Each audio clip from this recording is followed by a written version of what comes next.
Good afternoon to all of you. मैं आशा करता हूँ कि आप सब अपने घर में सुरक्षित होंगे। तो इस सेशन में हम शुरू करने जा रहे हैं भारत स्किल क्वेश्चन बैंक। किसके लिए? वर्कशॉप साइंस के लिए। तो वर्कशॉप कैलकुलेशन और साइंस के हम डेली डेली 10 क्वेश्चन सॉल्व करेंगे। तो आज के हम इस सेशन के अंदर वर्कशॉप साइंस के 10 क्वेश्चन को सॉल्व करेंगे। तो चलिए शुरू करते हैं। ये सेशन 30 मिनट से लेकर 40 मिनट तक का हो सकता है। तो अपने कॉपी और पेन उठा लीजिए और जो जो मैं बोलता जा रहा हूँ उसको नोट कीजिए, ताकि आप अच्छे से इन क्वेश्चंस को याद रख सकें अपने एग्जाम्स के लिए। ओके, तो शुरू करते हैं।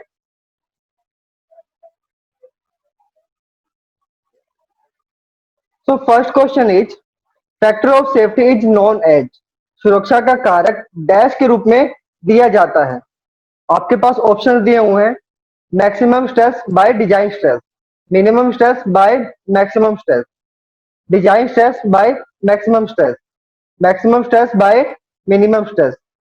जो इसका राइट आंसर है तो आप लाइव चैट बॉक्स में कमेंट कीजिए। ओके, तो पहले इस क्वेश्चन के बारे में जान लेते हैं थोड़ा। अब पहले जानते हैं फैक्टर ऑफ सेफ्टी क्या होता है। Factor of safety is defined as the ratio of ultimate और yield stress to the permissible और working stress. Factor of safety एक रेशियो होता है किसके बीच में? अल्टीमेट स्ट्रेस या परमिसिबल वैल्यू है, वर्किंग स्ट्रेस है, उसके बीच का एक रेशियो होता है। थोड़ा और जानते हैं इसके बारे में। Factor of safety is used to reduce the value of stress so that a material can be stressed below the maximum stress. अब इसका क्या मीन हुआ? हम फैक्टर ऑफ सेफ्टी का यूज क्यों करते हैं? मान लो अगर किसी मटेरियल के अंदर किसी चीज का जो मैक्सिमम स्ट्रेस वैल्यू यानी कि कितना तनाव वो झेल सकता है, ठीक है। हम बात करें एक सिंपल चॉकलेट की, वो क्या कर सकती है? जो चॉकलेट है वो 400 यूनिट तक प्रेशर हैंडल कर सकती है, झेल सकती है। तो क्या होगा, हम उस अगर मान लो उसके ऊपर 400 यूनिट का प्रेशर उस पर हम डाल देंगे तो क्या होगी? वो टूट जाएगी, ठीक है, उसके बाद वो टूट जाएगी। लेकिन अगर हम मान लो 400 यूनिट तक या 399 यूनिट तक पे जाके उसके अंदर प्रेशर डाल रहे हैं ना, तो अगर उसके बाद हम अगर कम प्रेशर भी डालेंगे तो भी वो बाद में टूट जाएगी। तो इस चीज से बचने के लिए हम फैक्टर ऑफ सेफ्टी का यूज करते हैं, ठीक है। हम पहले ही डिजाइन कर देते हैं। अगर मान लो उसकी मैक्सिमम स्ट्रेस है 400 यूनिट, ठीक है, मैक्सिमम स्ट्रेस झेलने की कैपेसिटी है 400 यूनिट, तो हम फैक्टर ऑफ सेफ्टी से डिजाइन कर देंगे कि मैक्सिमम स्ट्रेस इस पे 350 यूनिट या 350 यूनिट ही होना चाहिए, इससे ज्यादा आप इस पे प्रेशर ना दें। तो ये होता है फैक्टर ऑफ सेफ्टी, ठीक है। Factor of safety is always a greater than 1। अब जो फैक्टर ऑफ सेफ्टी है हमारा वो हमेशा एक से ज्यादा रहेगा, एक से कम नहीं होगा, माइनस में नहीं जाएगा, पॉइंट्स के अंदर नहीं आएगा, ठीक है, यानी डेसिमल्स के अंदर नहीं होगा। कितनी वैल्यू रहेगी? एक से ज्यादा रहेगी। Next point, factor of safety is a number and does not have any unit. तो ये एक न्यूमेरिकल नंबर है और इसकी कोई यूनिट नहीं होती, ठीक है। यूनिट जैसे किलोमीटर, ग्राम, ये सब जो यूनिट्स है वो इसकी नहीं होगी, सिंपल एक रेशियो है जिसकी वैल्यू रहेगी एक से ज्यादा रहेगी। ओके, ये तो फैक्टर ऑफ सेफ्टी के बारे में। अब इसके बाद क्वेश्चन जो हमारा वो उसके फॉर्मूले के बारे में, तो फॉर्मूले के बारे में जानते हैं। तो फर्स्ट फॉर्मूला यहाँ पे, अब इसके अंदर दो चीजें यहाँ पे कंसीडर की जाती है, अल्टीमेट स्ट्रेस और यील्ड स्ट्रेस, तो उनके बारे में हम जानेंगे। जो फर्स्ट फॉर्मूला है हमारा, जब हम अल्टीमेट स्ट्रेस कंसीडर कर रहे हैं, ठीक है, जब हम अल्टीमेट स्ट्रेस कंसीडर करें तो उसका फॉर्मूला होगा factor of safety equal ultimate stress by working stress, ठीक है। जो सेकंड फॉर्मूला है हम यील्ड स्ट्रेस के लिए यूज करते हैं, उसका होगा factor of safety equal yield stress by working stress. तो हम जान लेते हैं यील्ड स्ट्रेस और जो ये अल्टीमेट स्ट्रेस है ये किस लिए यूज की जाती है। फर्स्ट है हमारा जो वो ब्रिटल मटेरियल के यूज की जाती है। ब्रिटल कौन से होते हैं? नाजुक होते हैं। अगर मैं एग्जांपल के लिए आपको बताऊं नाजुक चीजें कौन सी होती है, तो हमारे जैसे चॉकलेट, ठीक है, अगर हम उसको थोड़ा खींचेंगे, उस पर प्रेशर बनाएंगे, उसको तनाव क्रिएट करेंगे उसके अंदर, तो क्या होगा? वो बीच में से टूट जाएगी, ठीक है। तो ये होते हैं, जैसे कि हम अब घर में जो कांच की प्लेट होती है हम उसकी बात करें, ठीक है, अगर वो क्या होगा, उस पर तनाव पैदा होगा, अगर मान लो उस पर प्रेशर ज्यादा दिया जा रहा है तो क्या होगा? वो टूट जाएगी, ठीक है। ये होते हैं हमारे ब्रिटल मटेरियल। हम बात करें डक्टाइल मटेरियल की, तो डक्टाइल कौन से? नमनीय है। तो एग्जाम्पल के तौर पे अगर मैं आपको बताऊं तो आपकी स्क्रीन पे दिख पा रहे हैं कि जो वायर्स है ना, जैसे copper wire, platinum wire, tungsten wire, इनको आप जितना खींचते जाओगे, जितना आप तनाव क्रिएट करते जाओगे, ये लंबी होती जाएगी। ठीक है, इसको कहते हैं डक्टिलिटी। तो ये दो फर्क था ब्रिटल और डक्टिलिटी के अंदर। तो ब्रिटल में क्या होगा, अगर तनाव क्रिएट करेंगे तो वो, या फिर हम खींचेंगे तो वो टूट जाएगा। लेकिन डक्टिलिटी में क्या होगा, अगर हम किसी चीज को प्रेशर बना रहे हैं, उसको खींच रहे हैं, तो वो बढ़ता चला जाएगा, जैसे अल्यूमिनियम, कॉपर की वायर या प्लेटिनियम की वायर। ओके, तो ये तो फॉर्मूलाज की बात थी और फैक्टर ऑफ सेफ्टी की बात थी।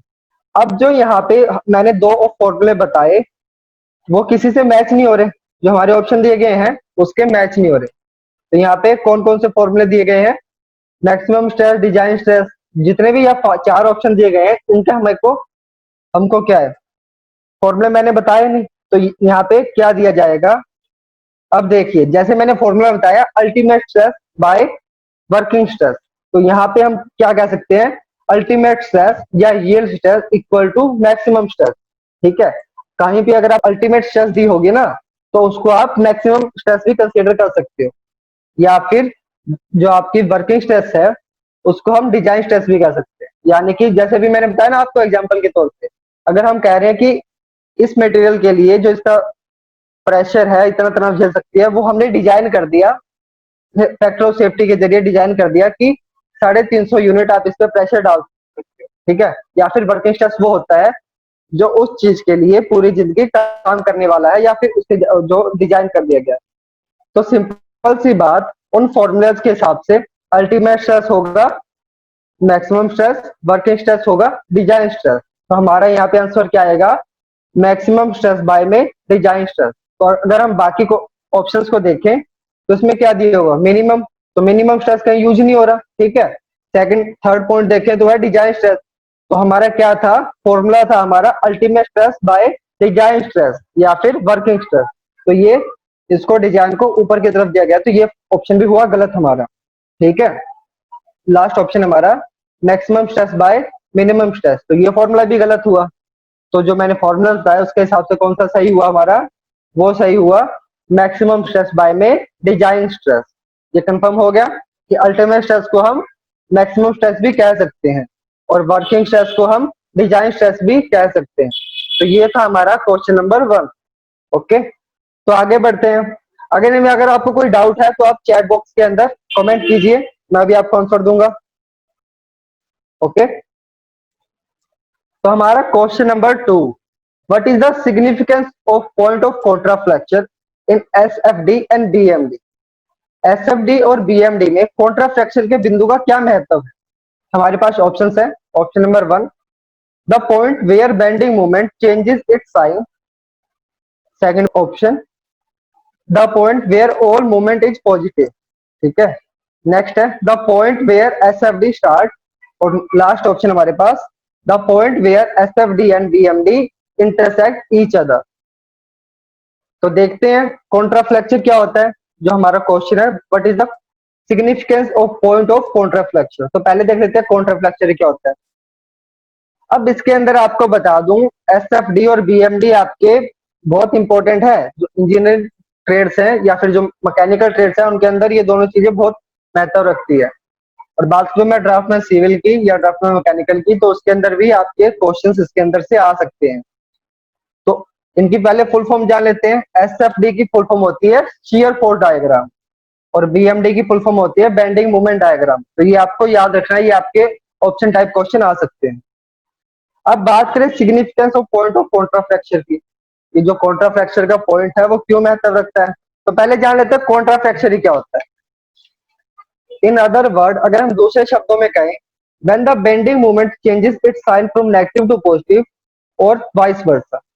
सिंपल सी बात है, जब बेंडिंग मोमेंट के अंदर जो साइन है, जो मान लो कोई साइन है प्लस माइनस का साइन है, वो नेगेटिव से पॉजिटिव में चेंज हो रहा है।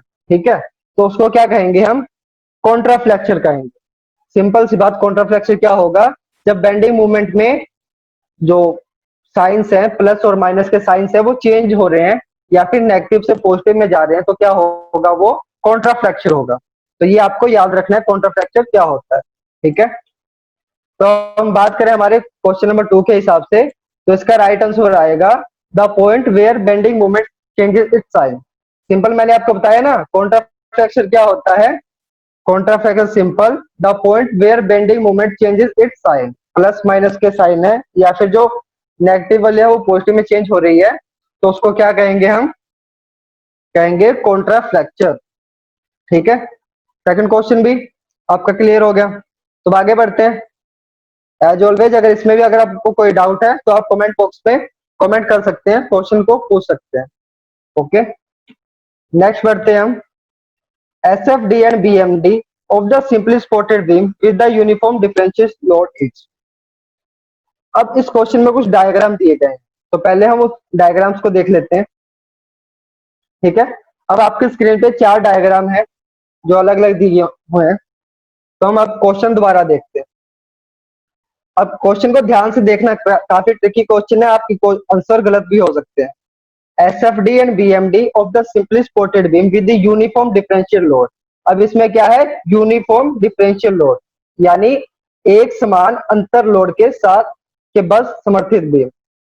यूनिफॉर्म होने चाहिए, एक जैसे होने चाहिए, लेकिन अलग अलग होने चाहिए। तो इसमें इस डायग्राम में कहाँ पे ऐसे, कौन सा डायग्राम ऐसा है जिसके अंदर एक यूनिफॉर्म हो लोड का? तो अगर हम बात करें फर्स्ट और फोर्थ की, तो इसमें देखिए आपको, क्योंकि सेकंड और थर्ड को आपको दिख रहा है ना, कोई लोड है ही नहीं। ठीक है, कोई यूनिफॉर्म लोड नहीं है। लेकिन हम बात करें फर्स्ट और फोर्थ की, तो ये काफी सिमिलर है दोनों। अब हम फर्स्ट में देखें तो ये काफी यूनिफॉर्म हमें नजर आ रहे हैं। ठीक है, जैसे आप देख पा रहे हैं ना, यहाँ पे आप यहाँ पे देख पा रहे हैं कि जो आपका लोड है वो काफी यूनिफॉर्म है। ठीक है, शियर फोर्स में भी और मूवमेंट के अंदर भी। लेकिन हम देख रहे पा रहे हैं फोर्थ डायग्राम के अंदर, जो इसका ये शियर के अंदर जो डायग्राम में दिख रहा है आपको, जो लोड क्या है? यूनिफॉर्म नहीं है। ठीक है, ये कम ज्यादा हो रहा है, वेब इसकी कम ज्यादा हो रही है। तो हमारा इसका राइट आंसर आएगा फर्स्ट ऑप्शन। ठीक है, इसके अंदर जो फर्स्ट ऑप्शन वो राइट आएगा। ठीक है, तो आपने सिंपली देखना है जिसमें यूनिफॉर्म लोड हो। ठीक है, इनके अंदर आपका एक यूनिफॉर्मिटी होनी चाहिए, एक बराबर का लोड होना चाहिए। ठीक है, तो ये क्वेश्चन जो आपके ऑप्शन है वो आपके एग्जाम में वेरी कर सकते हैं, यानी कि अलग हो सकते हैं। तो आपको सिंपली इनको देख के, थोड़ा सा दिमाग यूज करके, इनको आराम से देख के फिर आंसर देना है। ठीक है, कंफ्यूज नहीं होना इनके अंदर। तो हम नेक्स्ट क्वेश्चन की बात करें, question number 4। 1 gallon is equal to, 1 gallon किसके बराबर होता है? तो ऑप्शन दिया हमें लीटर्स के अंदर। फर्स्ट ऑप्शन 5.44, 3.54, 4.03 और 4.54। सिंपल कन्वर्जन है, आंसर आएगा इसका। तो आगे बढ़ते हैं। ओके, नेक्स्ट क्वेश्चन की बात करें हम। If 60 watt of lamp is left to glow for 18 hours, then what is the total kilowatt per hour consumption? यदि दीपक का 60 वॉट 1800 घंटे चमकने के लिए छोड़ दिया जाता है, तो कुल कितना किलोवाट आवर खपत है? तो इसके अंदर आपके ऑप्शंस हैं 108, 33.33, 110 एंड 93.45। ओके, तो अब क्वेश्चन देख लेते हैं पहले। हमारा क्वेश्चन है, एक दीपक का एक लैंप है हमारा। मान लो हम जो लैंप यूज करते हैं ना, हम अपने रूम्स के लिए लैंप यूज करते हैं, उसको 60 वाट के लिए 1800 घंटे तक के लिए जलाकर छोड़ दिया जाता है। ठीक है, तो पहले हम क्या करेंगे? 60 वोट जल रहा है, तो उसको किससे मल्टीप्लाई करेंगे? जो हमें हावर्स दिए हुए हैं, हमें ड्यूरेशन दी हुई है, या फिर हमें कितने घंटे दिए हुए हैं उसको देखेंगे। ठीक है, तो हम क्या करेंगे? सिंपली 60 को 1800 से, या फिर हम 60 को 1800 से मल्टीप्लाई कर देंगे। इससे क्या होगा? जो आपका वोट है वो आ जाएगा 1,80,000 वोट पर हावर के अंदर। ठीक है, या फिर हम कहें 1,80,000 वोट हावर के अंदर। तो हम सिंपली नेक्स्ट स्टेप हमारा क्या होगा? हम इसको कन्वर्ट कर देंगे किसमें? किलोवाट पर हावर के अंदर। अब आपको पता है, अगर हमें कहीं भी वाट को किलोवाट में कन्वर्ट करना होगा तो हम क्या करेंगे? 1000 से डिवाइड कर दें। ठीक है, तो इसी तरह हमने यहाँ पे 1,80,000 को क्या डिवाइड करना है? किससे? 1000 से, ताकि जो वैल्यू हमारी वाट हावर है वो किलोवाट पर हावर में आ जाए। ठीक है, सिंपली जैसे मैंने यहाँ डिवाइड किया है, तो इसका आंसर आ गया 108 किलोवाट हावर। ठीक है, तो क्वेश्चन को देखते हैं हम। अब तो ऑप्शन कौन सा हमारा? जो फर्स्ट वाला ऑप्शन है, जैसे हमने निकाला 108 किलोवाट हावर या फिर 108 किलोवाट हावर। तो ये हमारा आंसर आ जाएगा। ओके, तो ये आपको पता चला कैसे इसका आंसर निकालते हैं। पहले हम जो वाट दिया गया है उसको ड्यूरेशन से मल्टीप्लाई कर लेंगे, ठीक है। तो जो हमारा वो आंसर है वो वाट हावर में आ जाएगा। देन नेक्स्ट हम उसको जो वाट हावर आया है उसको हम आंसर के अकॉर्डिंग, हमारे क्वेश्चन के अकॉर्डिंग किलोवाट हावर में कन्वर्ट कर लेंगे। लेकिन अगर आपको यहाँ किलोवाट हावर नहीं दिया गया तो आप क्या करोगे, सिंपली जो वाट हावर के अंदर आंसर आया है उसको हम सिलेक्ट कर लेंगे। ओके, तो ये according to your question, according to your exam आप सिलेक्ट कर सकते हो, ठीक है। तो ये हमारा राइट आंसर है। आगे बढ़ते हैं नेक्स्ट क्वेश्चन की ओर। ए वेक्टर क्वांटिटी इज डैश, एक वेक्टर मात्रा डैश है। तो आपके पास ऑप्शन दिए गए हैं यहाँ पे। First option having magnitude and direction both, second option having magnitude, having direction only, and जो लास्ट है हमारा option another name for scalar. अब यहाँ पे स्केलर आपको दिया ऑप्शन के अंदर, तो हम जान लेते हैं पहले कि वेक्टर और स्केलर का चक्कर क्या है, ठीक है। तो what is magnitude and direction, तो पहले हम जान लेते हैं स्केलर क्वांटिटी क्या होती है, ठीक है। जैसा आपको पता है हमारे पास दो तरह की क्वांटिटी होती है, स्केलर क्वांटिटी और वेक्टर क्वांटिटी। तो स्केलर क्वांटिटी में क्या क्या चीजें आती है, उसके अंदर आएगी सिर्फ मैग्नीट्यूड। अब मैग्नीट्यूड क्या होगा, फॉर एग्जाम्पल अगर मैं आपको बताऊं, अगर अपनी आपकी जो दिनचर्या है जो फिलहाल बनी हुई है उसके हिसाब से अगर मैं बताऊं कि अभी लॉकडाउन लगा हुआ है, आप किसी को भी परमिशन नहीं है बाहर जाने की, ठीक है। विदाउट कोई एसेंशियल सर्विस बाहर जाने की परमिशन नहीं है, ठीक है। लेकिन आप जा रहे हो बाहर चीनी खरीदने, ठीक है। अब आप बाहर जा रहे हो, आप कितने दूर गए, आप 3 किलोमीटर गए अपने घर से, पैदल गए अपने शॉप पे, जो शॉप वाली है ना ग्रोसरी शॉप है, वहां आप गए चीनी खरीदने। अब चीनी क्या हुई, उसका जो वेट है वो क्या हुआ, मैग्नीट्यूड हुआ। उसका जो मास है वो क्या हुआ, मैग्नीट्यूड हुआ। उसके जो लेंथ है, आप 3 किलोमीटर चले, वो क्या होगी, मैग्नीट्यूड होगी, ठीक है। तो ये आएगी स्केलर क्वांटिटी के अंदर। अब हम बात करें वेक्टर क्वांटिटी की, तो अब क्या था, किसी को विदाउट एसेंशियल सर्विस बाहर जाने की परमिशन नहीं। तो वहां क्या है, जैसे आप चीनी लेने गए वहां पे आपको मिल गई पुलिस वाले और वो आप पे डंडे बरसाने शुरू कर दिए। तो आप किस डायरेक्शन में भागोगे, अपने घर की ओर। तो अब आपके अंदर एक डायरेक्शन इंक्लूड होगी ना कि मेरा घर है साउथ के अंदर, मैं साउथ के अंदर दौड़ रहा हूँ, तो इसके अंदर डायरेक्शन में इंक्लूड हो जाएगी। अगर मैं सिंपल में कहूँ, स्केलर क्वांटिटी क्या होगी, जिसके अंदर कोई दिशा नहीं होगी, ठीक है, उसमें दिशा नहीं दी होगी, डायरेक्शन नहीं दी होगी, north south east left right कोई डायरेक्शन नहीं दी होगी। सिंपल उसका किसी ऑब्जेक्ट का मास, किसी ऑब्जेक्ट का वेट, किसी किसी चीज की लेंथ, ये सब किस में आएगी, मैग्नीट्यूड के अंदर आएगी। और वेक्टर क्वांटिटी में क्या होगा, इन सब के साथ साथ हमारी डायरेक्शन भी ऐड हो जाएगी। डायरेक्शन जैसे left direction, right direction, south east west north, ये सब डायरेक्शन इसके अंदर ऐड हो जाएगी। तो ये होगा हमारा वेक्टर क्वांटिटी। अगर आप, ये क्वेश्चन था हमारा, अभी क्वेश्चन देखते हैं फिर से हम। क्वेश्चन है हमारा, ए वेक्टर क्वांटिटी इज, तो ऑप्शन दिए गए हैं ना, having magnitude and direction both. तो हमारा जो फर्स्ट आंसर है वो राइट आ जाएगा, ठीक है। Having magnitude and direction both, परिणाम और दिशा दोनों होना चाहिए वेक्टर क्वांटिटी के अंदर, ठीक है। आपका आंसर है right, having magnitude direction both, परिणाम और दिशा दोनों होने चाहिए वेक्टर क्वांटिटी के अंदर, ठीक है। या फिर वेक्टर क्वांटिटी के अंदर परिणाम और दिशा दोनों होते हैं। ओके, नेक्स्ट क्वेश्चन की ओर चलते हैं। अब एक क्वेश्चन दिया हुआ है इलेक्ट्रिसिटी से related. Find the value of current L3 in the given network. दिए गए नेटवर्क में वर्तमान L3 का मान ज्ञात कीजिए। ऑप्शन दिए गए आपके पास 2 एम्पियर, -3 एम्पियर, -6 एम्पियर और 6 एम्पियर। तो पहले इस फोटो को थोड़ा जूम करके देख लेते हैं। अभी यहाँ पे एक जंक्शन बना हुआ है, ठीक है, और तीनों लाइनें बाहर की ओर जा रही है। अब ध्यान दीजिएगा, बाहर की ओर जा रही है। तो अब पहले देख लेते हैं कि हमने अगर L3 का मान निकालना है तो कैसे निकाल, ठीक है।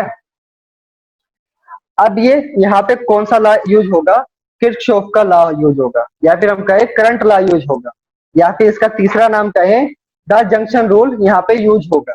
अब देखें इसमें क्या होगा, इस लॉ में it is stated that the algebraic sum of the current meeting at the point in electric current circuit is always zero. Kirchhoff ने जो लॉ दिया था उसमें क्या कहा गया, जो जंक्शन बनता है या पॉइंट बनता है उसमें इलेक्ट्रिक करंट हमेशा जीरो रहेगा। तो इसके लिए एक फॉर्मूला भी दिया गया है, x plus x two equal x three. Okay, अगर आपको मैं सिंपल में समझाऊं तो पहले एक ब्लैंक पेज ले लेते हैं, उसमें हम आपको समझा के दिखाते हैं। अब क्या है, एक करंट आ रहा है, ठीक है, किसके थ्रू, एक वायर के थ्रू करंट आ रहा है, ठीक है। उसके बाद एक और वायर आ रही है जिसके अंदर करंट आ रहा है। अब दो तारे यहाँ पे इकट्ठी हो रही है और हम इनको जोड़ रहे हैं, ठीक है। तो एक यहाँ पे एक पॉइंट बन रहा है। अब हम देखें इसको प्रैक्टिकली देखें तो क्या होगा। अब यहाँ पे आप देख पा रहे हैं दो वायर्स हैं, ठीक है, एक ये वाली वायर और एक ये वाली वायर, ठीक है। अब दो तारे हमने एक पॉइंट पे मिला दी, इनको जोड़ दिया। अब क्या है इसके अंदर, इस करंट में भी इस वायर में भी करंट है, ठीक है, और इस वायर में भी करंट है। तो अब हम प्रैक्टिकली बात करें तो अगर दो तारों के अंदर करंट दोनों ओर से आ रहा है, ठीक है, अगर किसी चीज में करंट दोनों ओर से आ रहा है तो अब क्या होगा, जब हम दो तारों को मिला देंगे तो क्या होगा, एक शॉर्ट सर्किट होगा, ठीक है, जिससे कि आपकी जो लाइन है वो बंद हो जाएगी। तो इसको निकालने के लिए हम क्या करेंगे, जो ये करंट यहाँ पे इकट्ठा हो रहा है ना, इस करंट निकालने के लिए हम एक इसमें एक वायर ऐड कर दें, ठीक है, जो इस करंट को यहाँ से ले जाए, या फिर ये जो जंक्शन बन रहा है यहाँ पे वो करंट को जीरो कर दे, ठीक है। तो ये होगा लॉ के हिसाब से। तो हम देखते हैं आगे। तो ये तो हमारी दो तारें आ रही है, एक जंक्शन बन रहा है, एक पॉइंट पे एक जंक्शन बन रहा है। तो क्या करेंगे, हम एक तीसरी वायर ऐड कर देंगे जो होगी आउट गोइंग। तो अब ये जो जंक्शन है, ठीक है, ये जो डायग्राम बने हुए हैं इनके अंदर आपको जो डायरेक्शन है उनको बहुत ध्यान से देखना है, ठीक है। यहाँ तो मैंने लिख दिया इनकमिंग आउटगोइंग, ठीक है, जैसे यहाँ मैंने इनकमिंग लिख दिया दोनों तरफ, यहाँ आउटगोइंग लिख दिया। लेकिन जब भी क्वेश्चन आएगा, जब भी डायग्राम बना होगा, उसमें आपको डायरेक्शन का ध्यान रखना है।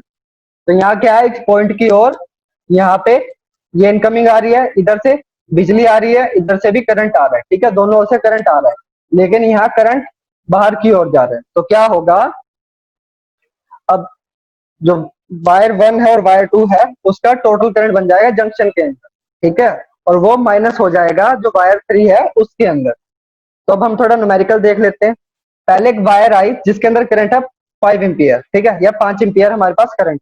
दूसरी वायर आई जिसके अंदर करंट है 3 एम्पियर, ठीक है। तो ये जंक्शन बना हुआ है, यहाँ पे टोटल करंट हमारा हो गया 8 एम्पियर, ठीक है। तो अब इस 8 एम्पियर को करंट को निकालने के लिए, ताकि शॉर्ट सर्किट ना हो, उस बिजली का यूज हो, उस करंट का यूज हो, क्या करेंगे, तीसरी वायर लगा दी, ठीक है। अब यहाँ देखिए, जैसे ही तीसरी वायर लगाई मैंने, तो जो करंट था वो 8 एम्पियर था, टोटल का टोटल सारा का सारा बाहर निकल रहा है। जैसा कि आपको दिख रहा है ना, 8 एम्पियर पूरा पूरा करंट निकल रहा है। तो अब क्या होगा, जो 8 एम्पियर करंट था वो जीरो हो जाएगा। इसका 5 एम्पियर करंट इधर जा रहा है, इसका 3 एम्पियर करंट इधर जा रहा है, तो टोटल 8 एम्पियर आपका करंट इस वायर के अंदर जा रहा है। तो किरचॉफ का जो लॉ था उसके हिसाब से जो जंक्शन का है ना, जंक्शन के ऊपर कभी भी करंट कितना रहेगा, जीरो रहेगा। तो यही चीज यहाँ पे अप्लाई हुई है कि जो करंट था जंक्शन के अंदर या किसी एक पॉइंट के अंदर वो रह जाएगा हमारा जीरो। तो आगे बढ़ते हैं।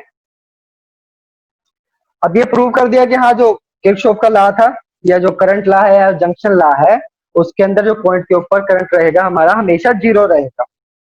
तो अब हम करते हैं क्वेश्चन की बात, हमारे क्वेश्चन में क्या दिया हुआ, ठीक है। तो पहली बात तो जो हमें क्वेश्चन दिया गया है इसके अंदर देखिए, आप जो जंक्शन बन रहा है ना उसके अंदर भी कोई भी करंट इसके अंदर आ नहीं रहा है, ठीक है। तीन वायर कनेक्ट की हुई है लेकिन कोई भी करंट इसमें आ ही नहीं रहा है। तो प्रैक्टिकली ये पॉसिबल ही नहीं है कि इसके अंदर करंट होगा, ठीक है। Just for examination purpose, just for your, आपका दिमाग चेक करने के लिए क्वेश्चन को ऐड किया गया, ठीक है। ये क्वेश्चन बैंक में ऐड किया गया, मैंने ऐड नहीं किया, ये जो भारत के लिए क्वेश्चन बैंक है उसके अंदर इस क्वेश्चन को ऐड किया गया। तो इसके अंदर देखिए ध्यान से, आप जैसे मैंने बताया सिंबल आपको बहुत ध्यान से देखनी है। तो इसमें क्या है, इस पॉइंट से सारी जो करंट है वो बाहर की ओर जा रहा है, ठीक है, लेकिन हम फॉर्मेट के हिसाब से इसको निकालेंगे, ठीक है, जो जो हमें ऑप्शन दिए गए हैं उसके हिसाब से हम इसको राइट सही करेंगे। तो प्रैक्टिकली ये पॉसिबल नहीं है क्योंकि किसी भी वायर के अंदर करंट ही नहीं है, ठीक है, ऊष्मा है ही नहीं किसी के अंदर। तो देखते हैं इसमें क्या होगा, L plus L2 equal L3, ठीक है, ये फॉर्मूला है किरचॉफ का, ठीक है। अब क्या होगा, अब जहां भी आपकी जो ये है ना सिंबल दिया हुआ है, जहां से करंट जा रहा है किसी पॉइंट से, किसी जंक्शन से करंट बाहर की ओर जा रहा है, उसको हम माइनस में कंसीडर करेंगे। ठीक है, भले ही यहाँ पे 2 एम्पियर दिए हुए लेकिन हम इसको माइनस में कंसीडर करेंगे। तो क्या होगा, -2 एम्पियर प्लस -4 एम्पियर इक्वल हो जाएगा, प्लस माइनस माइनस आपको पता है क्या होगा, -6 एम्पियर हो जाएगा। ठीक है, तो टोटल जो करंट आपका बना वो हो गया -6 एम्पियर। प्रैक्टिकली पॉसिबल नहीं है क्योंकि जो जंक्शन में है उसमें हमेशा करंट जीरो रहेगा, माइनस में जाने का तो मतलब ही नहीं बनता। लेकिन हमारे क्वेश्चन के हिसाब से, हमारे जो ऑप्शंस दिए गए हैं उनके हिसाब से हम क्या करेंगे, जो हमारा -6 एम्पियर है उसको हम सिलेक्ट कर लें। ठीक है, तो ऐसे क्वेश्चन भी आपको पूछे जा सकते हैं। ठीक है, मान लिया आपका ये प्रैक्टिकली पॉसिबल नहीं है, लेकिन मान लो अगर आपको पूछ लिया गया, सेम यही क्वेश्चन आपके एग्जाम में आ गया, तो आपको क्या करना है, जो आपके ऑप्शंस दिए गए हैं ना उसके हिसाब से आपने आंसर सिलेक्ट करना है। अब आप कहोगे ऐसे तो जो +2 एम्पियर और +4 एम्पियर को प्लस करके हमारा 6 एम्पियर आ जाता, तो इसमें एक चीज है, जो पॉइंट से कोई भी करंट है उसको माइनस में कंसीडर करेंगे हम, तो क्या होगा, इसका आंसर -6 ही आ जाएगा। तो ये चीज आपने ध्यान रखनी है। ठीक है, कोई डाउट हो तो आप पूछ सकते हो, जैसा मैंने आपको पहले कहा। ठीक है, आगे बढ़ते हैं। Answer is -6। आगे बढ़ते हैं, नेक्स्ट क्वेश्चन हमारा, in the iron carbon diagram which shows among the following combination has the lowest temperature। Iron carbon आरेख में निम्न संयोजन में से किसका तापमान सबसे कम है? तो इसमें एक डायग्राम दिया गया हो, तो डायग्राम को देखते हैं पहले। ठीक है, ये हमारा डायग्राम दिया गया और इसमें पूछा गया टेम्परेचर किसमें सबसे कम है। ठीक है, तो इसको पहले ध्यान से देखो, नीचे की तरफ मास परसेंटेज दी गई है। ठीक है, 0.5, 1, 1.5 और 5 तक हमें मास परसेंटेज दी गई। टेम्परेचर हमारा इस तरफ है। ठीक है, वर्टिकली हमें टेम्परेचर दिया गया है 600 डिग्री सेल्सियस, 700। ठीक है, ये हमारा टेम्परेचर दिया गया है।